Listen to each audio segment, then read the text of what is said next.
Olá, meu nome é Bruna Mello e na última quinta-feira, durante o jantar que eu mesma preparei, meu marido anunciou que daquele dia em diante teríamos contas separadas.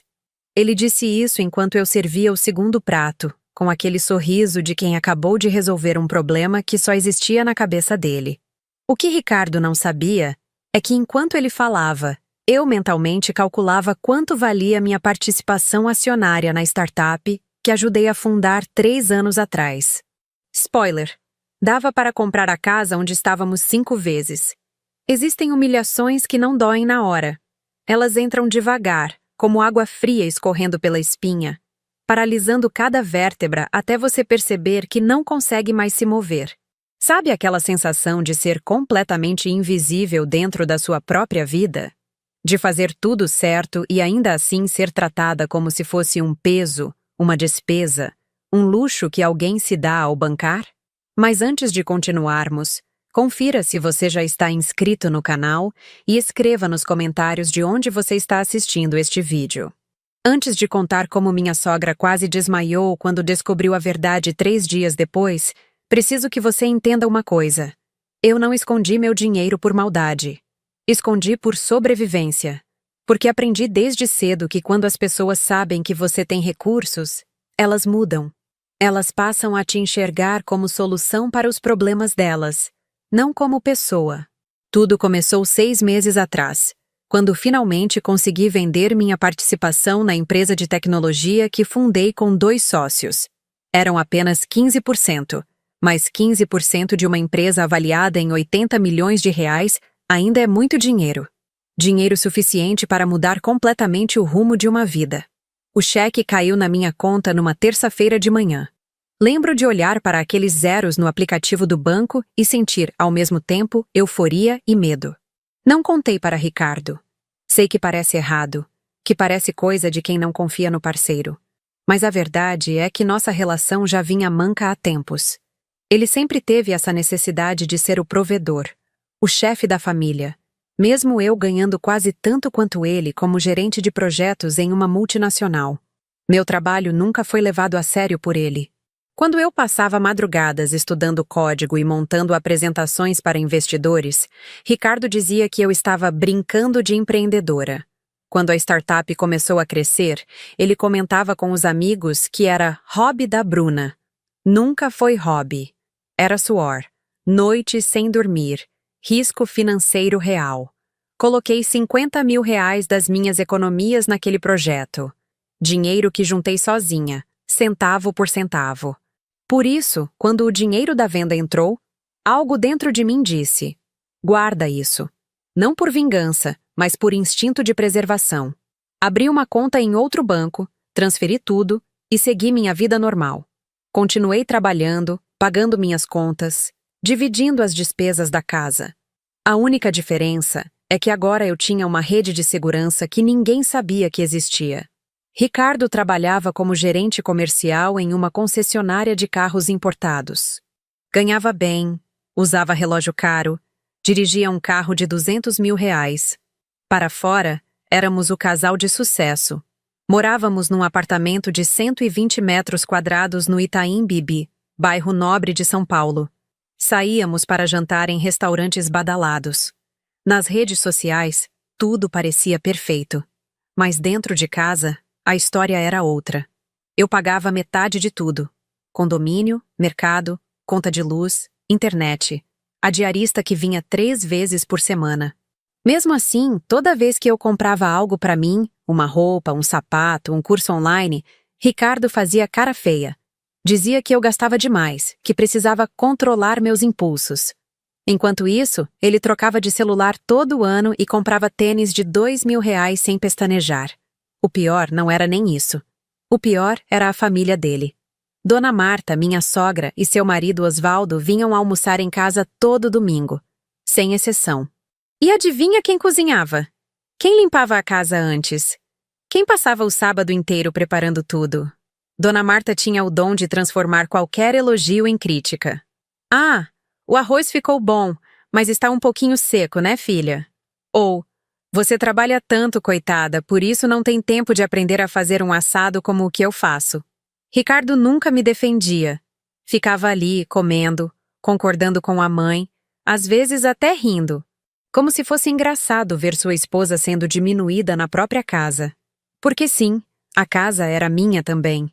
Pagamos tudo meio a meio, incluindo a entrada do financiamento.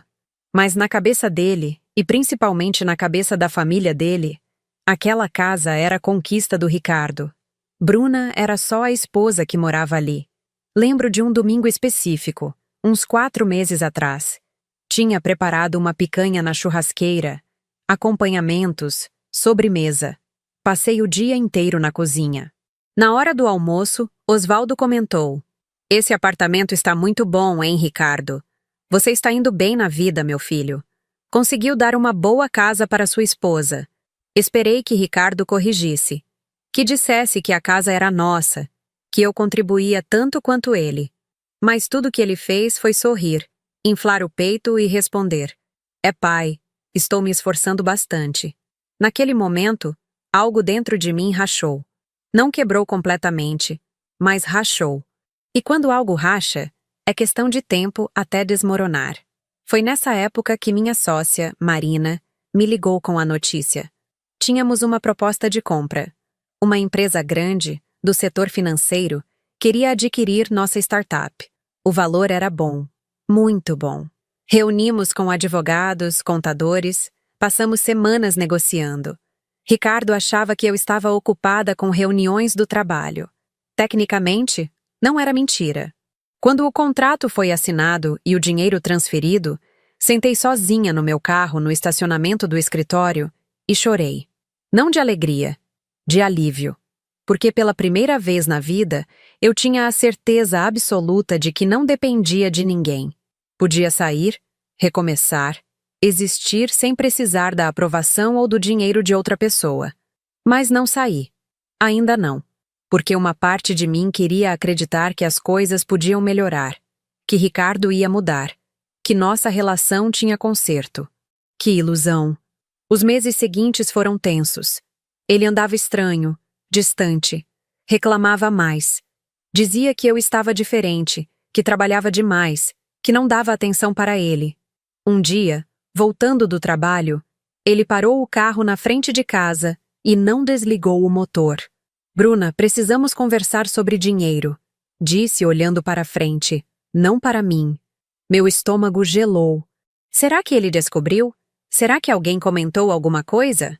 "Estou sentindo que nossa relação está desequilibrada financeiramente", continuou. "Eu ganho mais que você, mas a gente divide tudo meio a meio. Não é justo comigo. Estou bancando seu estilo de vida." Fiquei em silêncio, processando a audácia daquelas palavras. Bancando meu estilo de vida? Eu, que pagava exatamente metade de tudo? Que muitas vezes pagava mais, porque era eu quem comprava os presentes para a família dele, quem organizava as viagens, quem decorava a casa? "O que você está propondo?" perguntei, a voz saindo mais fria que pretendia. "Que a gente separe as contas. Cada um paga o seu. Você tem seu salário, eu tenho o meu. Acabou essa história de ficar dividindo tudo. Assim fica mais justo." Justo. A palavra ecoou na minha cabeça. Para ele, justo era eu pagar as minhas coisas e ele pagar as dele, ignorando completamente que eu já fazia isso. E mais. Ignorando que quem cozinhava, limpava, organizava, planejava, era eu. Trabalho invisível, não remunerado, não reconhecido. "Tudo bem", respondi. "Podemos fazer isso." Ele pareceu surpreso com minha concordância rápida. Esperava briga, choro, talvez. Mas eu estava cansada. E mais importante, eu tinha um trunfo que ele desconhecia completamente. Foi aí que comecei a planejar. Se ele queria separação financeira, teria separação financeira. Completa. Total. Até as últimas consequências. Passei a semana seguinte organizando tudo. Anotei cada tarefa que eu fazia na casa. Cozinhar, lavar louça, fazer mercado, limpar, organizar os armários, cuidar das plantas, receber as entregas, resolver problemas com o condomínio. Pesquisei quanto custava cada um desses serviços no mercado. Diarista em São Paulo cobra em média R$ 150 a diária. Cozinheira, 200. Personal organizer, R$ 300 por hora. Fiz uma planilha. Bem detalhada, profissional, como as que eu fazia no trabalho. Cada serviço tinha seu valor, frequência e total mensal. A soma era impressionante. Se Ricardo quisesse realmente separar as contas, teríamos que separar tudo, inclusive meu trabalho não remunerado. Na quinta-feira seguinte, preparei um jantar simples. Macarrão com molho de tomate caseiro, salada, pão de alho. Nada muito elaborado, mas bem feito. Comemos em silêncio quase religioso. Quando terminamos, ele se levantou para ir para a sala, como sempre fazia, me deixando com a louça. Ricardo, senta aqui 1 minuto. Pedi, abrindo meu notebook sobre a mesa. Ele voltou, intrigado. Girei a tela para ele. Você disse que queria separação financeira total, certo? Então eu fiz uma planilha dos custos da casa, considerando não apenas as contas fixas, mas também os serviços que eu presto. Vi a confusão no rosto dele. Serviços que você presta? Do que você está falando? Estou falando de cozinhar, limpar, organizar, fazer compras, receber entregas, gerenciar a casa. Tudo isso tem um custo de mercado. Se vamos separar as finanças, precisamos considerar também o trabalho doméstico. Está tudo aqui, com valores atualizados de mercado. Ele olhou para a tela. Suas sobrancelhas se franziram. Bruna, isso é ridículo. Você não vai me cobrar por fazer comida na sua própria casa. Nossa casa. Corrigi. E não estou cobrando. Estou apenas aplicando a lógica que você propôs. Cada um paga o seu. Se você quer comer comida caseira, contratar diarista, ter a casa organizada, esses são serviços. Ou a gente continua dividindo como antes, incluindo o trabalho, ou a gente separa tudo. Mas se separar, separa de verdade. Vi a raiva se acumulando no rosto dele. Você está sendo absurda. Estou sendo coerente, respondi com calma. Você quer separação? Vamos separar. De verdade. Seus pratos, minha comida, suas roupas, minha lavanderia, seu espaço, minha limpeza. Está bem, disse ele, se levantando bruscamente. Ótimo, vamos fazer do seu jeito então. A partir de amanhã, cada um cuida da sua vida. E foi exatamente o que fizemos. Na sexta-feira, acordei, tomei meu café e fui trabalhar. Não deixei nada pronto para ele. Não lavei a louça dele. Não arrumei o lado dele da cama. Quando voltei à noite, a cozinha estava uma bagunça. Ele tinha comido algo e deixado tudo sujo. Não toquei em nada. Fui para o quarto, peguei meu notebook e trabalhei. No sábado de manhã, ele percebeu que eu não ia limpar a bagunça que ele fez. Bruna, você não vai lavar essas panelas? Gritou da cozinha. São suas panelas. Você sujou, você lava. Respondi da sala, sem tirar os olhos da tela. Ele veio até onde eu estava. Você está fazendo birra. Não, estou respeitando sua decisão. Cada um cuida do seu. Lembra? O final de semana foi assim. Cada um no seu quadrado. Eu cozinhava para mim, comia, lavava apenas meus pratos. Comprei comida apenas para mim. Marquei minha área na geladeira com fita adesiva. Parecia loucura, mas era exatamente o que ele tinha pedido. Domingo chegou. O famoso almoço de domingo com Dona Marta e Osvaldo. Dessa vez, eu não cozinhei. Não preparei nada. Fiquei no quarto, trabalhando em alguns projetos freelance que tinha pegado. Quando a campainha tocou, Ricardo atendeu. Escutei a voz animada da sogra. Oi, meu filho. Cadê a Bruna? O que ela preparou de bom hoje? Ela não preparou nada, mãe. Ouvi Ricardo responder constrangido. Como assim não preparou nada? Ela está doente? Não, ela só decidiu não cozinhar hoje. O silêncio que se seguiu foi delicioso. Então ouvi os passos de Dona Marta vindo em direção ao quarto. Ela bateu na porta. Bruna? Filha? Está tudo bem? Abri a porta com um sorriso. Oi, Dona Marta, tudo ótimo. Desculpa, mas hoje não vai dar para preparar almoço. Combinei com o Ricardo que cada um cuida da sua parte agora. O almoço de domingo era minha contribuição voluntária. Mas como estamos separando as finanças e responsabilidades, esse serviço não está mais incluso. A cara dela foi impagável. Boca aberta, olhos arregalados. Mas Mas o que nós vamos comer? Existem vários restaurantes ótimos na região. Posso indicar alguns se quiserem. Respondi com toda a educação do mundo. Ela se virou para o filho. Ricardo, o que está acontecendo aqui? Vi meu marido encolher como um menino sendo repreendido. Mãe, é que nós decidimos organizar melhor as finanças e... Organizar as finanças? Que história é essa? Sua mulher sempre cozinhou para nós. Isso é obrigação dela. E foi nessa palavra, obrigação, que algo em mim finalmente se libertou completamente. Entrei na sala, onde os três estavam. Ricardo parecendo que queria afundar no chão. Osvaldo confuso e Dona Marta indignada. Dona Marta não é obrigação. Nunca foi. Era um presente, uma gentileza que eu oferecia. Mas presentes e gentilezas não são obrigações. E já que estamos sendo honestos aqui, acho que está na hora de colocar todos os pontos nos is. Peguei meu celular e abri o aplicativo do banco. Não o banco que Ricardo conhecia, mas o outro, onde estava o dinheiro da venda da empresa. Girei a tela para que todos pudessem ver o saldo. Enquanto vocês me tratavam como uma agregada, como se eu estivesse sendo sustentada, eu tinha isso aqui, 7,3 milhões de reais, da venda da minha participação na empresa que fundei. Aquela que o Ricardo chamava de hobbyzinho da Bruna. O silêncio foi absoluto. Dava para ouvir uma mosca voando. Ricardo ficou branco. Dona Marta parecia ter virado estátua. Osvaldo foi o primeiro a reagir, soltando um palavrão baixinho. Então, quando você decidiu que ia organizar melhor as finanças, continuei, olhando diretamente para Ricardo, e que cada um ia pagar o seu, você estava, na verdade, tentando me fazer pagar mais, enquanto você mantinha seu padrão de vida. Porque você acha que eu ganho menos e dependo de você. Mas a verdade, Ricardo, é que eu poderia comprar esse apartamento à vista 5 vezes. E sobrava troco. Dona Marta finalmente encontrou a voz. Por que você escondeu isso? Por que não contou?